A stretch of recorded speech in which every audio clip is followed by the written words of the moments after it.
হযরত উলামায়ে কেরাম, মুরব্বিয়ানে আযম, দূর দূরান্ত থেকে আগত ইসলাম প্রিয় সুধী সমাজ, প্রিয় ছাত্র ভাইয়েরা, যুবক বন্ধুরা, পর্দার আড়ালের মা ও বোন,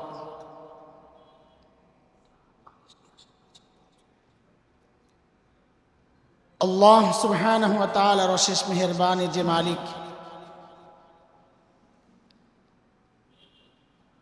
এমন এক দামি মজলিসে আমাকে আপনাকে আসার বসার, কিছু কথা বলা ও শোনার তৌফিক দান করেছেন।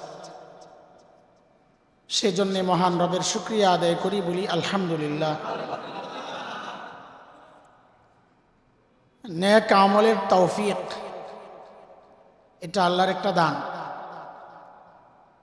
তো এই তৌফিকের পর যদি কেউ শুকরিয়া আদায় করে, আল্লাহ তাকে আরো বেশি বেশি নেক আমলের তৌফিক দেন।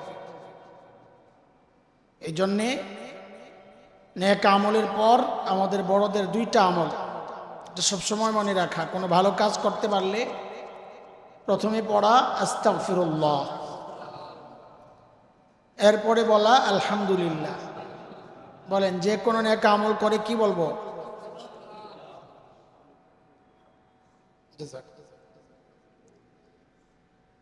এরপরে কি বলবো? আস্তাগফিরুল্লাহ। কেন আস্তাগফিরুল্লাহ? এই জন্যে যে যেভাবে করা দরকার ছিল, আল্লাহর যে শান, আল্লাহর যে মান, ওইভাবে আমি করতে পারি নাই, আমার ত্রুটি হয়েছে। এর থেকে ক্ষমা চাওয়া। দেখেন না, নামাজের পর সালাম ফিরে কি বলি? নামাজ পড়ে কি আমি অপরাধ করছি? তো ইস্তেগফার কেন? বলে যেভাবে করা দরকার ছিল, যেভাবে পড়া দরকার ছিল, আমার হয় নাই, সেই জন্য আল্লাহর কাছে মাফ চাইতেছি। আবার আল্লাহ যে আমার মতো একটা বান্দারে তার গোলামির তৌফিক দিছেন, সেই জন্য আবার আল্লাহর প্রশংসা করা, আলহামদুলিল্লাহ। তো আজকেও যে আমরা এখানে বসলাম, আল্লাহর তৌফিক, এটা আল্লাহ আমাদেরকে সুযোগ দিছেন। সেই সুযোগ আল্লাহ তাআলা আমাদেরকে যেন বারবার দেন, সেজন্য আল্লাহ তাআলার প্রশংসা করা, আলহামদুলিল্লাহ। কুরআন আল কারীমের সূরাতুল ফজর, আম্মা পারা, শেষ পারা, যে ওই সূরার শেষ 4টা আয়াত আমি তিলাওয়াত করছি। আগে আয়াতগুলোর একটু তর্জমা শোনেন, সরল অর্থ শোনেন, তারপরে আয়াতগুলো সামনে রেখে আমি আমার নিজের হেদায়েতের উদ্দেশ্যে কিছু কথা বলবো ইনশাআল্লাহ। এমনভাবে বলার চেষ্টা করব যেন আমার মতো কেউ থাকলে তার উপকারে আসে। আল্লাহ তাআলা বলেন, ইয়া আইয়াতুহান নাফসুল মুতমাইন্নাহ, ও মুতমাইন নফস, ইরজিই ইলা রাব্বিক, তুমি তোমার রবের কাছে ফেরত আসো। যেই রবের সিদ্ধান্তে রাদিয়া, দুনিয়ায় তুমি খুশি ছিলে, রাজি ছিলে, মারদিয়া, আজকে ফলাফল ঘোষণা হচ্ছে, রবও তোমার উপর রাজি। বলে, যেহেতু পরীক্ষায় পাশ করেছি, ফলাফল ঘোষণা হয়েছে, আমাকে পুরস্কার দেন। তো আল্লাহ বলতেছেন, পুরস্কার নাও, ফাদখুলি ফি ইবাদি, আমার স্পেশাল বান্দাদের দলভুক্ত হও এবং সবাই মিলে জান্নাতে ঢুকে যাও। এই হচ্ছে আয়াতের মোটামুটি তর্জমা। এখানে দুইটা বিষয়, মনোযোগ লাগবে, মনোযোগ আসেনি? হ্যাঁ, পুরা মনোযোগ লাগবে। এখানে দুইটা বিষয়। এক হচ্ছে মুতমাইন নফস কারা, কাদেরকে বলে মুতমাইন নফস। আরেক হচ্ছে ডাক্তার আল্লাহ কখন দেন বা দিবেন। এই দুইটা বিষয়ই আমাদের দারুল উলুম দেওবন্দ, এই মাদ্রাসার যিনি প্রায় 52 বছরের মুহতামিম ছিলেন, প্রিন্সিপাল হাকিমুল ইসলাম কারি তৈয়ব রহমতুল্লাহ আলাই, হযরত এই দুই বিষয়ে বলেন। মুতমাইন নফসের একটা সহজ অর্থ করেছেন হযরত, অনেক রকমের ব্যাখ্যাকে একসাথে করছেন। কি সেটা? মুতমাইন নফস দ্বারা উদ্দেশ্য ওই ব্যক্তি যে দুনিয়াতে আল্লাহর চাওয়াকে নিজের চাওয়া বানাইছে, আল্লাহর পছন্দকে নিজের পছন্দ বানাইছে, আল্লাহর অপছন্দকে নিজের অপছন্দ বানাইছে। সহজ কথায় যদি বলি, যে দুনিয়াতে আল্লাহ যা করতে বলেছেন করেছে, আল্লাহ যা ছাড়তে বলেছেন ছেড়েছে। এই মানুষকে কি বলবে? মুতমাইন নফস। তো এই ডাকটা আল্লাহ কখন দেন যে তুমি ফেরত আসো? তা হযরত হাদিসের একটা উদ্ধৃতি এনে বলেছেন, একজন ইমানদার বান্দার যখন মৃত্যুর সময় ঘনিয়ে আসে তখন আল্লাহ তাআলা মালাকুল মউতকে যখন পাঠান জান নেওয়ার জন্য, রূহ নেওয়ার জন্য, তো আল্লাহ ওই বান্দার সম্মানে মালাকুল মউতের সাথে কিছু ফেরেশতাও পাঠায়া দেন, যাও আমার মেহমানকে আগায় নিয়ে আসো। এটা অবাক হওয়ার মতো কোনো বিষয় না। আমরা দুনিয়ার মেহমান, আমাদেরকে আগায় আনতে মানুষ কত দূর যায়, সেখানে জান্নাতি মেহমানকে আগায় নেওয়ার জন্য ফেরেশতারা আসবে, এটা তো অবাক হওয়ার কোনো ব্যাপার না। আল্লাহ কিন্তু সমস্যা হইল ওই ফেরেশতা তো সে জিন্দেগিতে দেখে নাই। আপনারা দেখছেন নি গো? এখন হঠাৎ ফেরেশতা দেখলে যদি ভয় পায়, তো আল্লাহ তাআলা চান না তার প্রিয় বান্দা এই ফেরেশতা দেখে ভয় পেয়ে একটু বিব্রত হোক, এটা আল্লাহ চান না। আল্লাহর বড় মায়ার বান্দা এটা। তো হাদিসে আসছে ফেরেশতাদের আগমনের প্রক্রিয়াটা কেমন হয়। তো ওই বান্দা দূর থেকে দেখবে মৃত্যুর আগে দিয়ে যে কিছু আলো ঝলমলে কিছু একটা তার দিকে আগায় আসতেছে, যেন নক্ষত্রগুলো ছুটে ছুটে আসতেছে। এত সুন্দর লাগতেছে, সে মুগ্ধ হয়ে তাকাইই থাকে। যত কাছে আসবে তার মুগ্ধতা শুধু বাড়তেই থাকবে, আরে কি সুন্দর, কি এগুলা। একদম কাছে যখন আসবে তো বুঝবে যে সুন্দর চেহারাওয়ালা কেউ, মানে ফেরেশতারা। তখন ফেরেশতারা ওই বান্দাকে ডাকতে থাকবে।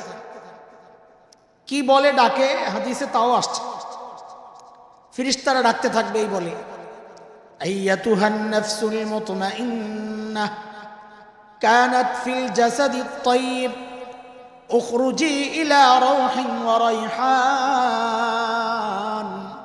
ওয়া রাব্বি গায়রি গাদবান। ও মুতমাইন নফস, এতদিন তো তুমি পবিত্র শরীরের ভেতরে ছিলা, এখন তুমি বের হও। আমি কিন্তু পড়া শুনবো, পড়া মুখস্থ পড়া শুনবো। তো ফেরেশতারা কি বলে ডাকতেছেন বলেন তো? এখন তুমি সবাই বলেন, বের হও বলেন, সবাই বলেন, আবার বলেন, আবার বলেন। একটু পরে আবার জিজ্ঞেস করবো ইনশাআল্লাহ, কেন এটার মধ্যে একটা মজা আছে, সেটা আমরা পরে আসতেছি। আবারও বলেন তো ফেরেশতারা কি বলে ডাকে? বলে কোথায় বের হব?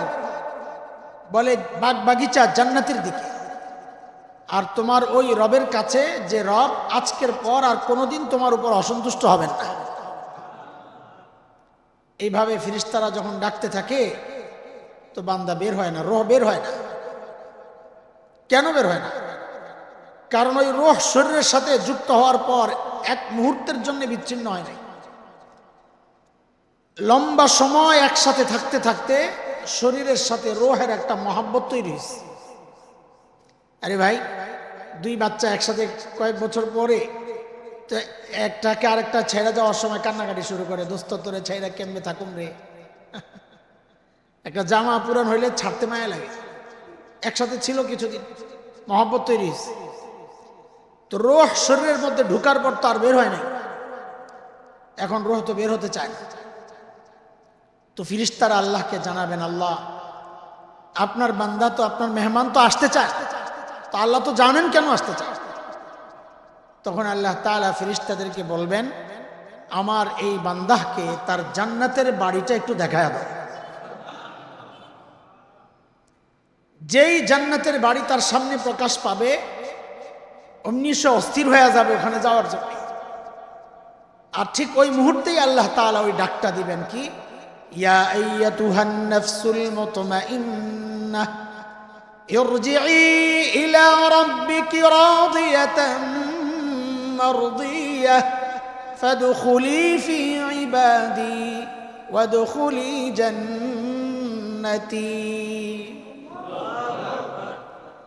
ও ভাই মাইকওয়ালা, টুমমুন না করলে আর একটু বাড়াও, অল্প একটু একটু। আমি তো দুর্বল মানুষ, আমার কষ্ট হয়। যাদের আওয়াজ খুব বড় তাদের জন্য ঠিক আছে, আমি তো সব দিক থেকে দুর্বল। হ্যাঁ ঠিক আছে, হ্যাঁ না না, বেশি হইলে আবার ওই যে টুঁ করবে, টু ওই ভিতরে তো, বাহিরে হইলে একরকম। আপনাদেরও শুনতে কষ্ট হয় না? আওয়াজ কম হয় যায়? হ্যাঁ ঠিক আছে, তো আমি জোরে বলতেছি এই জন্য আমার কষ্ট হইতেছে। আচ্ছা ঠিক আছে, চলে। আচ্ছা শুনে, ওই যে পেছনের পড়া একটা রেখে আসছি, ফেরেশতারা কি বলে ডেকেছিল?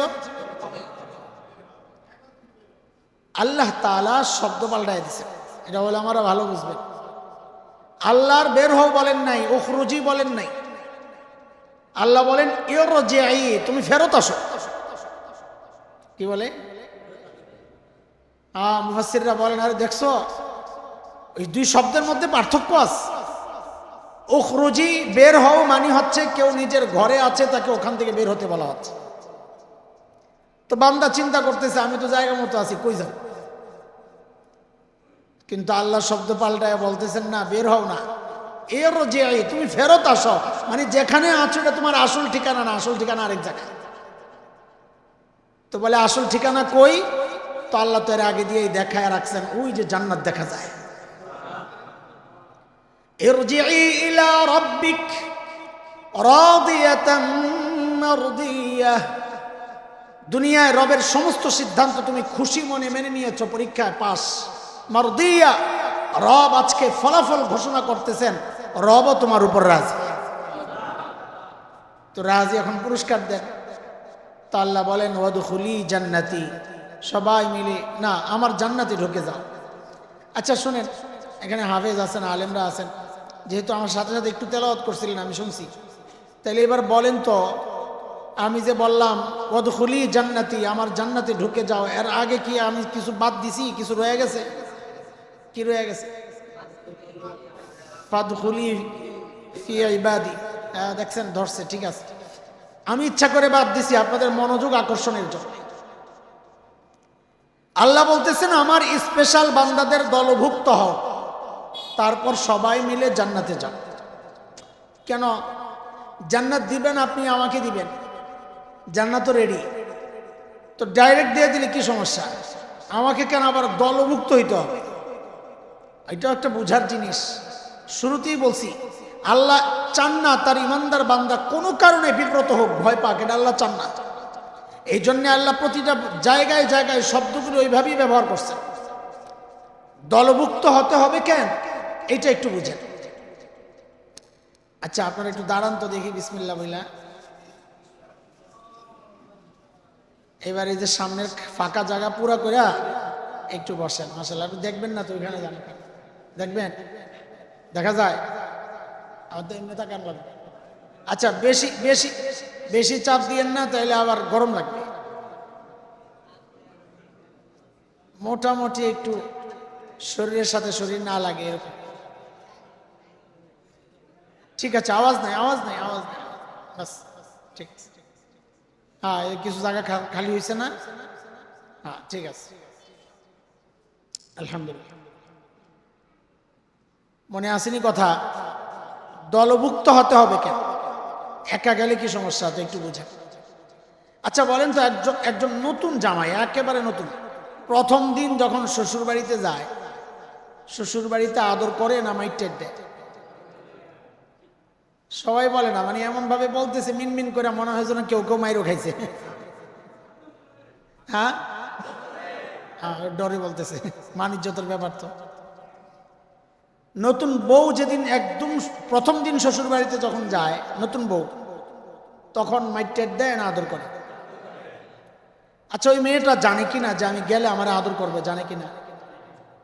তারপরেও নতুন বউ, নতুন জায়গা, অজানা একটা আশঙ্কা তার মধ্যে কাজ করে, কি না কি হয়। তখন কি করে? সাথে একজন বডিগার্ড নিয়ে নেয়, তার কাজিন, খালাতো, মামাতো, ফুফাতো, চাচাতো একটা ছোট্ট বোনকে নিয়ে নেয়। ওই ছোট্ট বোনকে ওরা বাঁচাইতে পারবে খেলে, এটা মনের একটা স্বস্তি, আমার সাথে একজন আছে। তো নতুন জায়গায় মানুষ একা যেতে চায়। এখন আল্লাহ যদি ডাইরেক্ট বলতেন যে আমার জান্নাতে ঢুকে যাও, তো যদি না বান্দা ভয় পায়, আরে বাপরে এত বিশাল জান্নাত, আমি একা একা কেমনি কি? তো আল্লাহ বলেন ভয় পায়ও না, আমার আরো বান্দারা আছে, তাদের দলভুক্ত হও, ওয়াদখুলি জান্নাতি, সবাই মিলে জান্নাতে ঢুকে যাও। ভাই জীবনের টার্গেটটা আগে ঠিক করে। বলে টার্গেট ঠিক করা আছে, আর যেটা আছে আমিও জানি। দোকান একটা, টার্গেট আরেকটা।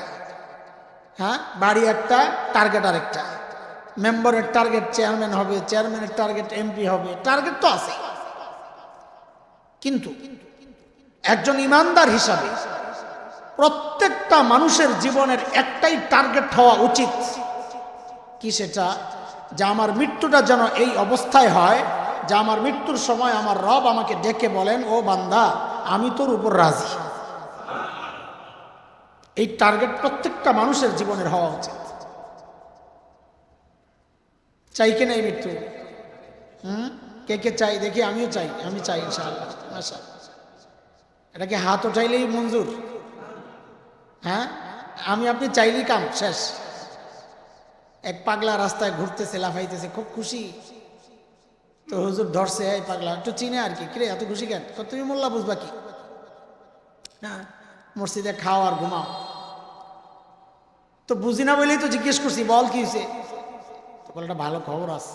কি খবর? বলে আমি এক পাগল, আরেক পাগল আমেরিকার প্রেসিডেন্ট ডোনাল্ড ট্রাম্প, ওর মাইয়ারে আমি বিয়া করতেছি।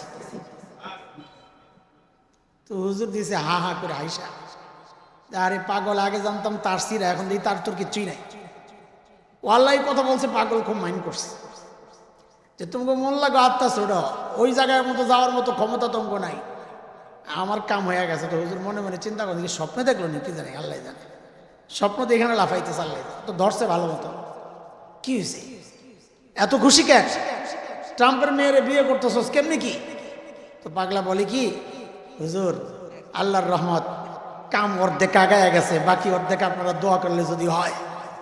কাম কদ্দুর আগাইছে? হুজুর আরে বাপরে, কাম অর্ধেক আগাইছস, কি করছস? আমি তো রাজি। বুঝেন নাই? বুঝেন নাই আপনারা? বিয়ের মধ্যে কয়জনের রাজি লাগে? তা হ্যাঁ, যদি রাজি হয় কাম কদ্দুর আগাইছে, এতে লাফাইতেছে। ভাই শুনে, এই পাগলার একা একা রাজি হওয়ার দ্বারা বিয়ে হবে? এটা কোন ধারে কাছে গেছে? আমি আপনি চাইলেই কি আল্লাহ এই ডাক দিয়ে দিব? না আল্লাহর চাওয়া লাগবে? কোনটা আসল? হ্যাঁ, আমার আপনার চাওয়ার দ্বারা কিচ্ছু আসে যায়? কোরআন আল কারীমের সূরাতুত তাকবীর 4 নম্বর সূরা, এই সূরার শেষ আয়াতে আল্লাহ ওই কথাগুলো বলেছেন স্পষ্ট করে। কি আল্লাহ বলেন? ওমা তাশাউনা ইল্লা আন ইয়াশা আল্লাহ, ইল্লা আন ইয়াশা আল্লাহু রাব্বুল আলামিন। আল্লাহ বলেন, বান্দা তোমরা যা চাও তা কিচ্ছুই হবে না, আমি যা চাই শুধু তাই হয়। তো আমরা তো ওই মৃত্যু চাই, কিন্তু আল্লাহ চাওয়া লাগবে। আল্লাহ কিভাবে চাইবে? বলে ওই যে আল্লাহ যে বলবেন, বান্দা আমি তোর উপর রাজি, এই বলার জন্য আল্লাহকে রাজি করতে হবে। তো আল্লাহকে রাজি বলেন, বলেন সবাই বলেন। আমাদের কাজ কি দুনিয়ায়? কাজ কি আমাদের দুনিয়ার কাজ কি বলেন? আল্লাহকে। আমাদের এত মুসিবত কেন জানেন? আমাদের এত মুসিবত হচ্ছে আমরা দুনিয়ায় সবাইকে রাজি করি, সবাইকে রাজি রাখার চেষ্টা করি, শুধু একজনকে রাজি রাখার চেষ্টা করি না, তিনি আল্লাহ। আর আল্লাহর সিদ্ধান্ত হচ্ছে, কোন বান্দা আল্লাহর নাফরমানি করে যদি মাখলুককে রাজি করতে চায়, তো আল্লাহ, এটা হাদিসের কথা, আল্লাহ ওই মাখলুককে তার কাঁধের উপর চাপায় দেয়। আপনি দেখেন, আমি ছোট্ট একটা উদাহরণ দিই সাম্প্রতিক কালের। আমরা আমাদের বাচ্চাদেরকে রাজি রাখার জন্য আল্লাহকে নারাজ করি সবাই, প্রায় সবাই। বাচ্চারা যা বলতেছে তাই করতেছে, ছোট বেলা থেকেই তাকে ওইভাবে আমি বড় করছি, কোনো কিছুতে বাধা দেই নাই, যা চাইছে দিয়ে দিচ্ছে। আমাদের বুজুর্গরা বলেন, নফস নফস, মানুষের ইচ্ছা প্রবৃত্তি যাকে বলে, এটা বাচ্চাদের মতো। এটাকে যদি শুরুতে না আটকাও, তো সে একের পর এক এমন এমন আবদার করতে থাকবে, এক সময় যায় তুমি আটকেই যাবে। তো একটা উদাহরণ দেওয়া হয়, বড়দের পক্ষ থেকে কিতাবে পাইছি, এক বাচ্চা, তার বাচ্চা হয় না, বাচ্চা হয় না। তো এক মন্ত্রীর একটা ছেলে আছে, বাচ্চা তাকে খুব আদর করে, নিজের সন্তান নাই। তো যেহেতু বাচ্চা আদর করে, তার একটা আলাদা পাওয়ার আছে, ইচ্ছিস দরবারে দুষ্টামি টুষ্টামি করে। একদিন খুব কান্না করতেছে, এমন কান্না থামার কোন নাম গন্ধ নাই। তো বাচ্চা জিজ্ঞেস করে, কেন কান্না করতেছ? ওকে থামাও না, কষ্ট লাগে, মায়া করে। তো বাবা তো জানেন, ছেলের বাবা জানেন ছেলের হালত, কর কান্নার দিকে তাকায় না, মুসিবত আছে, কাঁদতে থাকে। আর বলো না কেন কান্না করে? বলে একটা ফুটবল চায়। এটা কোনো কথা? একটা ফুটবল দিলেই তো শেষ। যদি দিলে শেষ হইতো দিয়া দিতাম। আচ্ছা দেও না। তো বাচ্চার হুকুমে পিচ্ছিরে ফুটবল একটা দিস। দেওয়ার পর কতক্ষণ ওই ফুটবল নিয়ে খেলাধুলা করছে, শখ মিশছে, এখন এটা বাদ দিয়ে আবার কান্না শুরু করছে। তো মন্ত্রী বলে, আমি তো আগেই বলছিলাম। এখন কেন কান্না করে? আর তো স্বভাবই এটা, একটা শেষ করে আরেকটা শুরু করে। কি এখন কি চায়? একটা হাতি চায়। হাতি কি চায়? তো বাসা বলে, আমার হাতির অভাব আছে নাকি? একটা হাতি দাও, গুতা মুতা খায়া, পাড়া পোড়া খায়া, আর পরে শিক্ষা হইব, দিয়ে দাও। তো হাতি একটা দিচ্ছে। দেখেন এখন এই হাতির সাথে কতক্ষণ খেলাধুলা করছে, কইরা শখ মিশছে, হয়তো গুতা মুতা খাইছে, এখন আবার কান্না শুরু করছে। কি হয়েছে এখন কান্না করছে? আমার মাথায় ঢুকছে যে একটা সুই যদি পাইতাম তো হাতিটার একটু গুতা মুতা দিয়ে দেখতাম লাগে। আবার কান্না শুরু করছে, একটা সুই লাগবে, কি লাগবে? তো বাসকে একটা সুই দাও, সুইয়ের অভাব আছে নাকি? আরে সুই তো সমস্যা না, সমস্যা এরপরে তো আরেকটা চাইবে। আরে দেও না। তো সুই একটা দিছে, এটা যে কতক্ষণ গুতা টুতা দিয়া থামছে, তাই মা আবার কান্না শুরু করছে।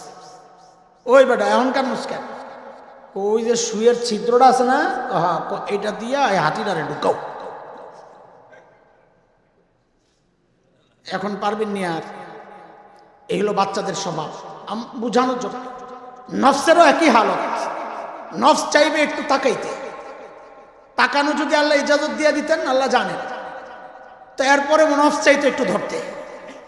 আল্লাহর পক্ষ থেকে যদি ধরার ইজাজত থাকতো, এরপরে নফস চাইতো তাকে শারীরিকভাবে পাইতে। ওই জন্য আল্লাহ তাআলা কি করছেন? শুরু থেকে আটকায়া দিয়েছেন নফসকে, যে না, দৃষ্টি অবনত করো, দৃষ্টি উপরের দিকে উঠায়ও না। কারণ আল্লাহ জানেন মানুষকে আল্লাহ বানাইছেন ওইভাবে, সে একটার পর একটা এইটা মঞ্জুর করলে পরেরটার দিকে চলে যাবে। আজকালকার বাচ্চাদের হালত এত খারাপ কেন হয়েছে? আজকে বাচ্চাগুলা দেখলে মায়া লাগে, যাহারে কি এক নষ্ট জেনারেশন আমাদের সামনে, কারো কোনো কথা শোনে না, এতটা বেয়াদব হয়ে গেছে, রাস্তায় কি সব কথাবার্তা বলতেছে। এইটাও একটা আন্দোলনের কারণ, প্রশ্নপত্র কঠিন হয়ে গেছে।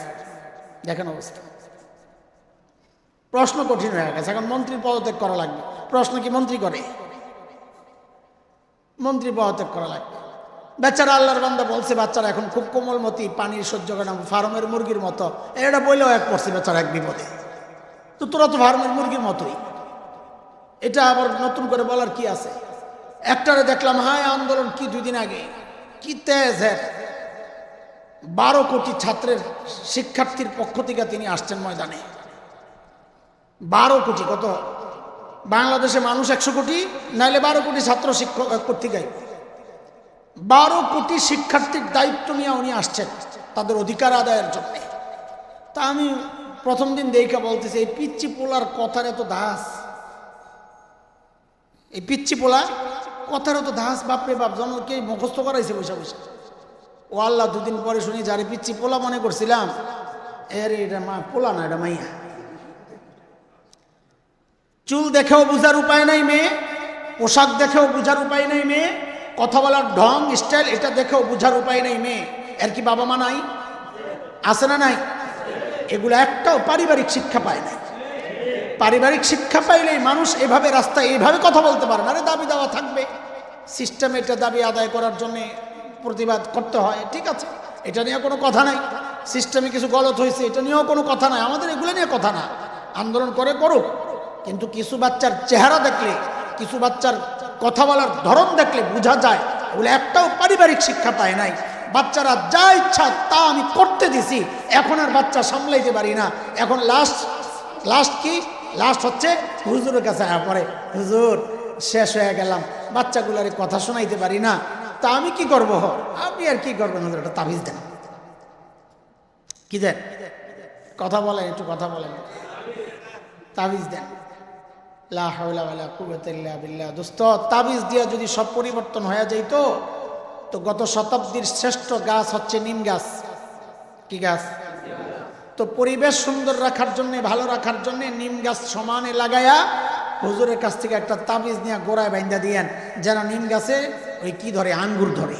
তাবিজের যেহেতু এত পাওয়ার, এটা কি মাওলানা রুমি বড় চমৎকার একটা কথা বলেছেন, কি अंदरूने कारे दरिया तख्ता बंदम कर दाई, अंदरूने कारे दरिया तख्ता बंदम कर दाई, बाजमी गोई के दामन तरमकुन होशियार बास। বলে হাত পাও বেঁধে নদীতে ফালায়া পার থেকে সতর্ক করা হচ্ছে, সাবধানে থাইকো, কাপড় চোপড় যেন না ভিজে। আরে হাত পাও বাইন্দা তুমি আমার নদীতে ফালাইয়া দিস, এখন কাপড় চোপড় ভিজবে না? বাচ্চাগুলারে কিভাবে লালন পালন করছেন, দিন শিখান নাই, ধরেন নাই, ভুল করেছে ধরেন নাই, নামাজ পড়ে নাই, নির্দেশ দেন নাই, পিটুনি দেন নাই, কিচ্ছু করেন নাই। অথচ নবী আলাইহিস সালামের আদর্শ দেখেন। হযরতে আবু হুরায়রার বর্ণনা আসছে রাদিয়াল্লাহু আনহু, হযরতে হাসান কত আদর করতেন নবীজি। হাসান হুসেনকে কত আদর করতেন। আদরের একটা উদাহরণ শুনলেই তো বোঝা যায়। নবীজি যখনই সেজদায় যাইতেন, হযরত হাসান হুসেন যায় নবীজিরে ঘোড়া বানাই নিতেন। কি বানাইতেন? আরে বাপরে বাপ, নবীজিরে ঘোড়া বানাইতেন। সুবহানাল্লাহ। নবীজি কত আদর করতেন। হাসান হোসেনের এই গলায় চুমা খাইতেন, কপালে চুমা খাইতেন। হযরত হোসেনের মাথা যখন দামেস্কে পৌঁছে, তো এক সাহাবী দাঁড়ায় দাঁড়ায় কাঁদতেছিলেন। বলে কেন কান্না করো? বলে আরে যেই গলা তুমি ছুরি চালাইছ, আমি নিজে চোখে দেখছি ওই গলাতে আল্লাহর নবী চুমা খাইতেছে। এত আদর করতেন হযরত হাসানকে, হযরত হোসেন। হ্যাঁ, তা হযরতে আবু হুরায়রার বর্ণনা যে হযরত হাসান একটা খেজুর মুখে দিয়ে দিয়েছেন। কি খেজুরটা ছিল? সাদাকার খেজুর। কি? সাদকার খেজুর। যেহেতু নবী আলাইহিস সালাম তার পরিবারের জন্য সাদাকা খাওয়া ছিল না, জায়েজ ছিল না, খাইতেন না, নিষেধ, এটা সম্মান। নবী আলাইহিস সালাম কি করলেন? হযরতে হাসানের মুখের মধ্যে আঙ্গুল ঢুকায়া কাহকাহ হাদিসের শব্দ বের করার জন্য বললেন, আর বললেন আমা আলিমতা আন্না লা নাকুলু সাদাকা, তুমি কি জানো না আমরা সদকা খাই না? দেখেন ছোট্ট হাসান, আমি আপনি হলে কি করতাম? যে বাচ্চার জন্য আবার কিসের শরীয়ত? হ্যাঁ, বাচ্চার জন্য শরীয়ত নাই, কিন্তু বাচ্চাকে যদি ছোটবেলার থেকে এই শরীয়তের কানুনগুলো আপনি অভ্যস্ত না করেন, বড় হইলে তাকে আর মানুষ করা যাবে। ইট দেখেন না, ইট বানায় যে ইট, ওই একটা লেখা লেখে না, 3টা অক্ষর, এটা কখন লেখে? পোড়ার পরে না পোড়ার আগে? কাজে যা লিখতে হয় কাঁচা থাকতেই লিখতে হয়, পাকার পর আর কিচ্ছু করা যায় না। বুঝে আসছে না কথা? তো বলতেছিলাম যে মানুষ দুনিয়ার সবাইকে রাজি করতে চায়, কিন্তু রাজি করে না শুধু কাকে? আমাদের সব সেক্টরে এই হালত চলতেছে। আপনি আমাদের শিক্ষা ব্যবস্থা দেখেন, এই যে বাচ্চাগুলো নষ্ট হবে না কেন? আমাদের মাননীয় প্রধানমন্ত্রী, তাকে কারো পছন্দ হবে, কারো পছন্দ হবে না। মাঝে মধ্যে আমরাও কিছু কথার প্রতিবাদ করি। আমরা তো আর কোনো দল করি না। আমি বিশেষ করে সরকার দল তো করার প্রশ্নই আসে না। আমার একটা দল আছে, সেটা বলতেছি। এক নেতা মিরপুর অঞ্চলের, নাম বললে আপনারা চিনা ফেলবেন, থাক। ওই আল্লাহর বান্দা প্রথমে বিএনপি করত, পরে করলো জাতীয় পার্টি, আবার যোগ দিল বিএনপি। তো মানুষ জিগায়, মানুষ কি জিগায় বুঝছেন না? অগ ভাষা ভাষা আর কি, ওইভাবে জিগায় মানুষ। জিগায় যে আপনি এত দল পাল্টান কেন? তো নেতা কি জবাব দেয় জানেন? আমি তো দল পাল্টাই না। কেঠা কইছে নেতা কি? আরে নেতাই বলতেছে, কেঠায় কইছে আমি দল পাল্টাই? বেটা, আমি দল পাল্টাই না, আমি তো সরকারি দল করি, সরকার পাল্টায়, আমি করুন কি? আমরাও বিরোধী দল, বিরোধী দল পাল্টায়, আমি কি করব? মানে হচ্ছে সরকার যেই দলই আসুক, আমার দেশ যদি আক্রান্ত হয় তার কোনো পদক্ষেপে আমরা কথা বলবো, আমার দিন যদি আক্রান্ত হয় তার কোনো পদক্ষেপে আমরা কথা বলবো ইনশাআল্লাহ। আমরা ওই পজিশনে আছি। কে সরকার করলো, কে গেল আর কে আসলো, এতে আমাদের কিচ্ছু যায় আসে না। আমরা চাই এদেশের স্বাধীনতা, এদেশের সার্বভৌমত্ব, অখণ্ডতা এটা থাকবে। এদেশের মুসলমান তাদের ইমানের চর্চা স্বাধীনভাবে করবে। এদেশের এটার জন্য যাদাই বাধা সৃষ্টি করবে, সে যেই হোক, তাকে প্রতিবাদ করা, তাকে প্রতিরোধ করা, এটা আমাদের ইমানি জিম্মাদারি। হ্যাঁ, আমরা কোনো দলের ধার ধারে না। তো মাননীয় প্রধানমন্ত্রীর একটা কথা আমার বড় পছন্দ হয়েছে। এই যে শেষ বক্তব্য তিনি বলেছেন, গত 16 বছর বা 17 বছর এদেশের শিক্ষা ব্যবস্থাকে পরিকল্পিতভাবে ধ্বংস করা হয়েছে একটা গোষ্ঠীকে খুশি করার জন্যে অথবা বিশেষ কোনো দেশকে খুশি করার জন্য। তার এই কথাটা 100তে 100 সত্য। আমাদের শিক্ষা ব্যবস্থায় আমাদের বাচ্চাদেরকে কুকুর শেখানো হয়েছে, শিয়াল চালানো হয়েছে, ঢোল তবলা শেখানো হয়েছে, নাচ শেখানো হয়েছে, ব্যাঙ্গের নাচ শেখায়, ওইটা শেখায়, ওইটা শেখায়, ঘোড়ার টিম শেখায়, হাট্টিমাটিম টিম শেখায়, কি হবে যাবে শেখায়, একটাই শেখায় না, সেটা হচ্ছে তার আল্লাহ। আল্লাহ চিনেন, আল্লাহ চিনেন। আমেরিকারে রাজি করার জন্য তারা যা বলে আমি শুনি, চীনকে খুশি রাখার জন্য তারা যা বলে আমি শুনি, রাশিয়াকে খুশি করার জন্য তারা যা বলে আমি শুনি। ভারত তো আমাদের স্বামীর মতো, কি স্বামীর মতো, স্বামীর তো খুশি রাখাই লাগবে, সবাই খুশি রাখি, কিন্তু আমার আল্লাহকে খুশি রাখবো এইটা কারো মাথায় নাই। তো গজব আসবে না কেন? গজব আসবে না কেন?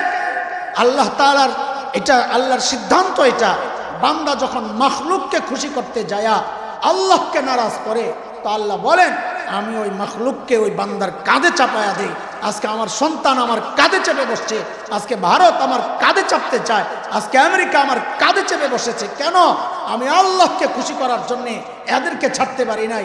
ওই যে আফগানিস্তানের দিকে তাকায়া দেখেন, আল্লাহকে খুশি করার জন্যে এরা সবাই দৌড়ের উপর রাখছে, এখন তাদের কাঁধে কিন্তু ওরা চাপতে পারতেছে না। কারণ যা করছে তারা কার জন্য করছে? এই জন্য বলেন শুরুতে আমাদের কথা আবার লাইনে আসি, অনেক দূর চলে গেছি। আল্লাহকে কি রাখতে হবে বলেন? আল্লাহকে। এখন আল্লাহকে খুশি রাখার পথ কি? সহজ কথা। আল্লাহকে খুশি রাখার একমাত্র পথ হচ্ছে আল্লাহর হুকুমগুলো ঠিকঠাক মতো মানা। সহজ কথা, বাস। আল্লাহ যা নিষেধ করেছেন ছেড়ে দেওয়া, আল্লাহ যা করতে বলেছেন করা, বাস আল্লাহ খুশি। তারপরেও আমরা তো করি, এগুলো চেষ্টা করি, ঠিক না? আল্লাহর হুকুম মানার চেষ্টা করি না, এখানে যারা আছি আমরা তাই। তারপরেও কিছু খাস আমল আছে যেগুলোর দ্বারা আল্লাহ অনেক খুশি হন। এগুলোতে আমাদের অনেক দুর্বলতা আছে। নামাজি মানুষ, কিন্তু এই জায়গায় দুর্বলতা। ইবাদত গুজার, জাকির বান্দা, আল্লাহওয়ালাদের কাছে যায়, তাবলীগে যায়, সব ঠিক আছে, কিন্তু কিছু এমন আমল আছে যেগুলো আল্লাহ রাজি থাকে। এই আমল বান্দা করলে আল্লাহ খুশি হন। এই আমলগুলো আমরা খুব হালকাভাবে নিয়ে এগুলো কোনো চিন্তাই করি না, ছেড়ে দিই। ভাই, ওই রকম এক আমলের নাম হচ্ছে সুন্নতের জিন্দেগি। বলেন কি? আমরা এই জায়গায় বড় অবহেলা করি, বড় অবহেলা করি। মানুষ নিজের নাম দেয় আশিক রাসূল। কি আশিক? নবীর আশিক। আশিক মানে একদম কি পাগল, নবীর জন্য পাগল। তুমি যদি নবীর জন্য পাগল হও তো তুমি নিজে আয়নার সামনে একটু দাঁড়াও। দুনিয়ার পাগলের সিস্টেম হচ্ছে যার জন্য পাগল হয়েছি সে কালার কোনটা পছন্দ করে আমি ওই কালারের শার্ট পরার চেষ্টা করি, সে কোন ব্র্যান্ড পছন্দ করে ওই ব্র্যান্ডের জিনিস ব্যবহারের চেষ্টা করি। হ্যাঁ, দুনিয়ার মানুষের এশক আর ভালোবাসার প্রমাণ এগুলা। তো কেউ যদি নবীর আশিক হয় তাইলে তার চুল তো সে নবীর মতো কাটার কথা, তার চেহারা তো তার নবীর মতো সাজানোর কথা, তার আখলাক, তার চলা, তার ধরন, সব কিছু তার নবীর মতো হওয়ার কথা। আরে আশিক রাসূল তো ছিলেন সাহাবায়ে কেরাম। কারা ছিলেন? হ্যাঁ, নবীজি সাল্লাল্লাহু আলাইহি ওয়াসাল্লামের চুল মাঝখান থেকে সিতা ছিল, দুই পাশে। যা আমার তো শক্ত যায় না, যাদের এরকম যায় চুল ইজি, যাদের দুই দিকে সিতা করবেন, এটা শুন না। এক সাহাবী, কালো হাবশি সাহাবী, কালোদের চুল দেখছেন নি? কোকড়ানো থাকে না, শক্ত, দেখছেন নি? একদম হুজুর বলছেন স্প্রিং ঠিক শক্ত। এখন ওই হাবশি সাহাবীর একটা মনের ব্যথা, আরে আমার মাথা কেন আমার নবীর মতো হয় না। গোসল করে টরে একটু নরম থাকে তো এই দুই দিকে চেষ্টা করে, দুই দিকে সীতা করার জন্য, মাঝখানে ফাঁকা করার জন্য করে টরে আবার যেই সেই হয়ে যায়। তার মনের মধ্যে একটা অস্থিরতা। আরে আশেকে রাসূল কাকে বলে শোনো, মনে একটা অস্থিরতা, আমার মাথা কেন আমার নবীর মতো না। পাগল একদিন কি করছে, একটা লোহার শলাকা এটারে গরম করছে, রডের মতো কিছু একটা, লাল টকটকে হয়েছে, এটারে নিয়ে ঠিক মাথার মাঝখানে এরকম লাগাই দিচ্ছে, চুল চামড়া পুইরা মাঝখান দিয়া ফাঁকা হয়ে গেছে। সাথীরা জিজ্ঞেস করে, এরে পাগল তুই ব্যথা পাস না? বলে ব্যথা পাই, ব্যথা পাবো না কেন, কিন্তু আমার কলিজার যে ব্যথা ছিল ওইটা ঠান্ডা হয়ে গেছে, এখন আমার মাথাও আমার নবীর মতো। আরে আশেক তো তারা, হ্যাঁ, একটু দাড়ি রাখার কথা বললে আমার এশক ছুটে যায়। আমি তখন আমার বিবির চিন্তা করি, আমার বউ কি বলবে, আমার পরিবার, আমার প্রতিবেশী, আমার আপনজন বন্ধুদের চিন্তা করি, আমার বন্ধুরা কি বলবে, কিরে মোল্লা হয়ে গেলি নাকি, দাড়ি রাখলে মোল্লা হয়? হ্যাঁ, আরে দাড়ি রাখলে নবীর আশেক হয়। কি হয়? কেমনে কাটেন ভাই, কেমনে কাটেন? আল্লাহর রেজার সন্তুষ্টি আপনার দিকে কেমনে আসবে?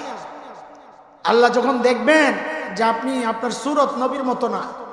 একটা ছোট্ট গল্প শুনেন, হযরতে মূসা আলাইহিস সালাতু ওয়াস সালামের বিরুদ্ধে মিশরের সব জাদুঘর দাঁড়ায় গেছে।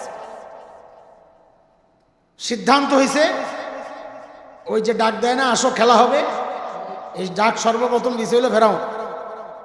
বলেন এই খেলা হবে ডাক দিছে কে জানেন না? হ্যাঁ, এই ডাক সর্বপ্রথম কে দিছে?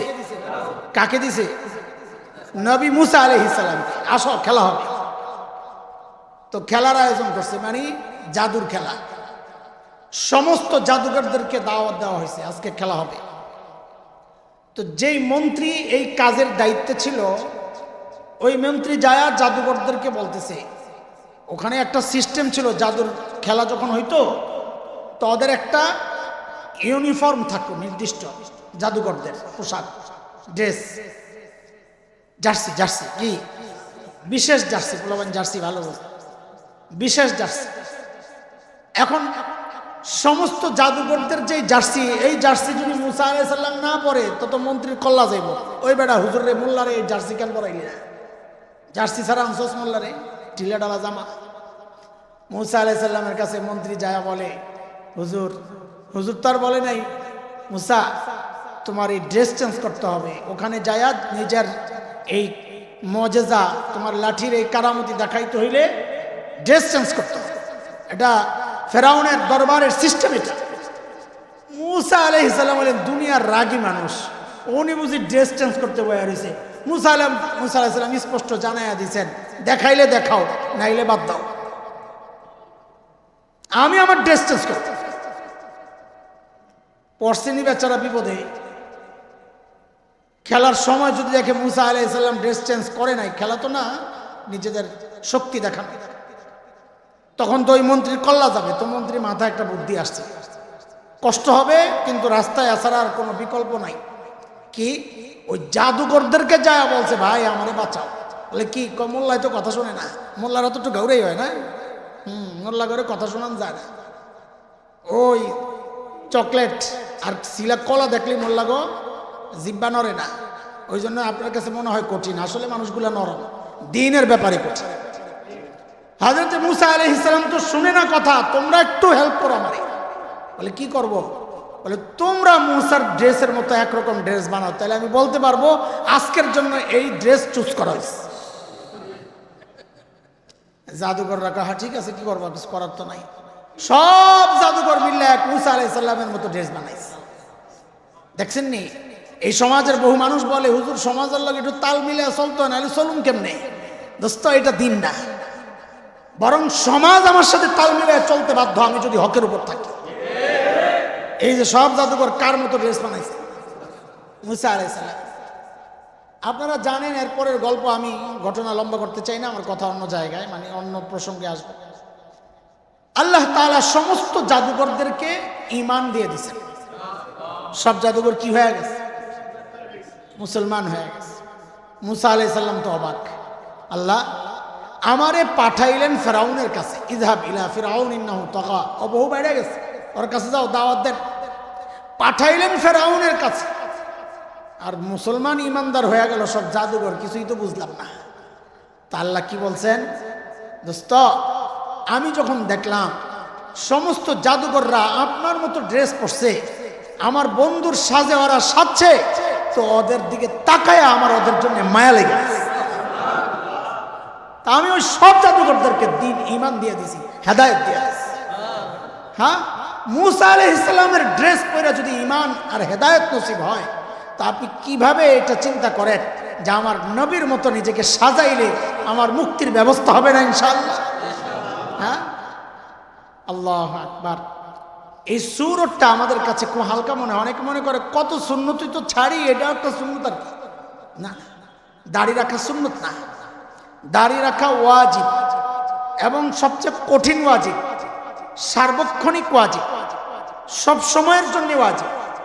আপনি রমজানে লাইলাতুল কদরে যেই রাতে ইবাদত করলে 1000 মাসের চেয়েও বেশি সওয়াব হয়, সেটা যদি বাইতুল্লাহ যায়া হজরে আসওয়াদকে লাইলাতুল কদরে যদি চুমা দেন, তো রাত হলো লাইলাতুল কদর, জায়গা হইল মসজিদুল হারাম, চুমা দিচ্ছেন হজরে আসওয়াদে। আমার চিন্তায় এর চেয়ে মুবারক মুহূর্ত একজন ইমানদারের জন্য আর হইতে পারে না। থাকলে বলেন, হ্যাঁ হইতে পারে? হইতে পারে না।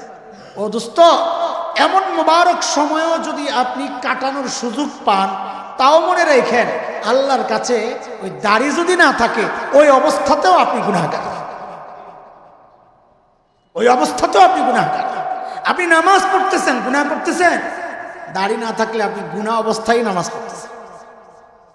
আপনি যখন দুনিয়া থেকে বিদায় নেবেন, হালকাভাবে নিয়েন না জিনিসটা আল্লাহর রাস্তায়। এটা পাঞ্জাবি আর টুপির বিষয় না, দাড়িটা।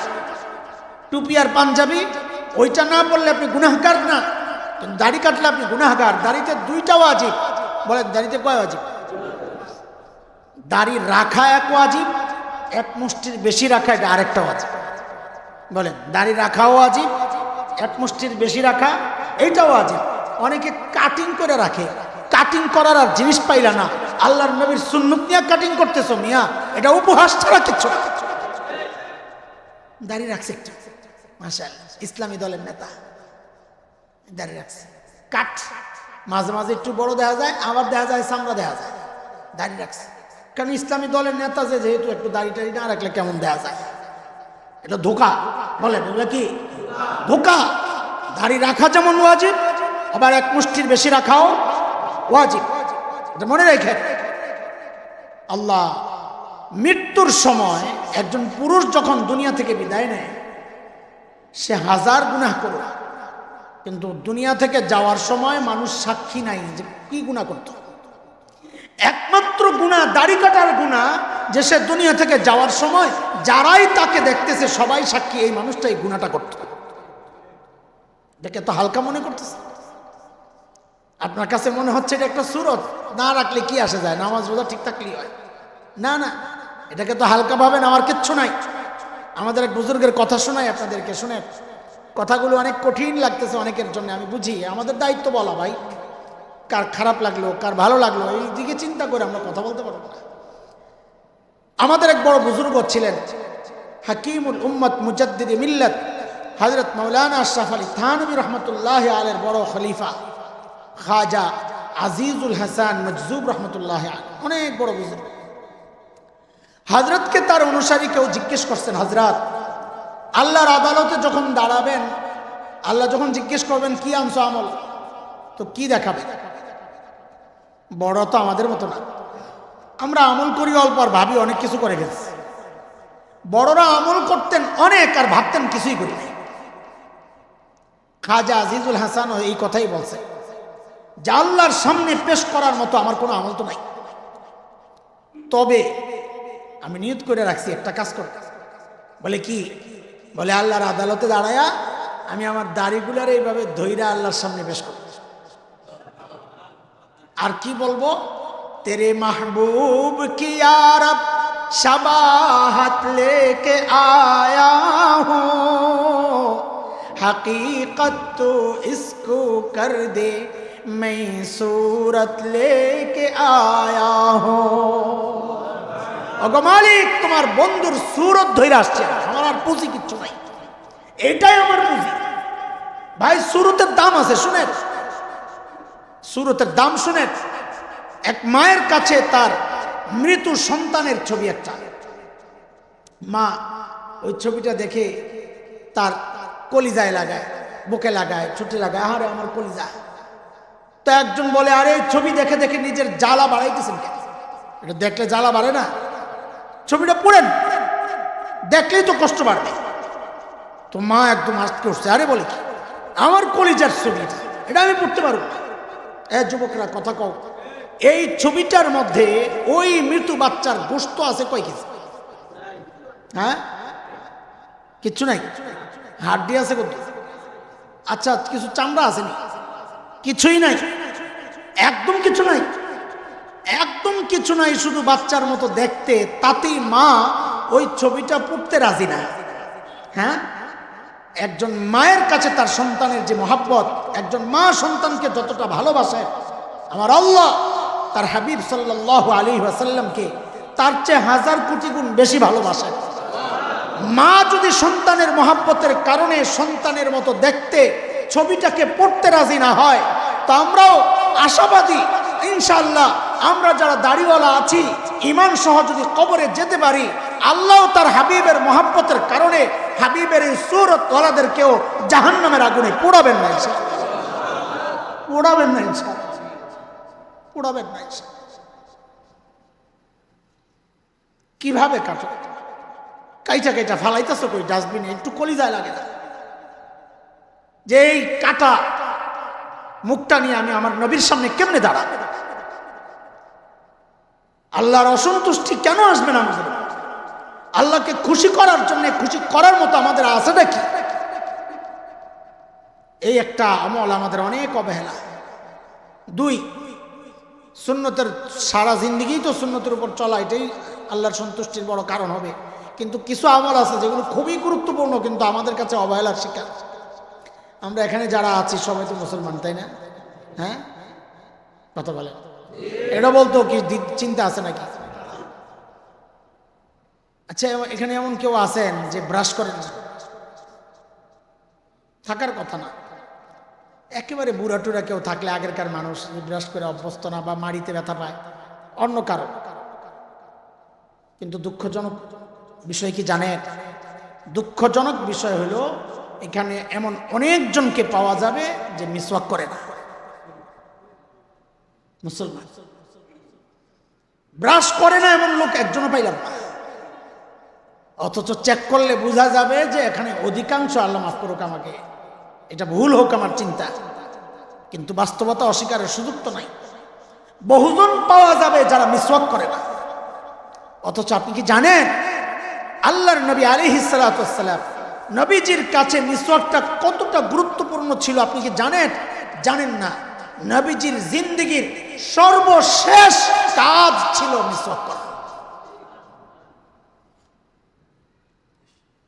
একদম মৃত্যু মুখে জীবন সায়ান্নে নবীজি আম্মা জান আয়েশার বুকের মধ্যে মাথা লাগায় শুয়ে আছে।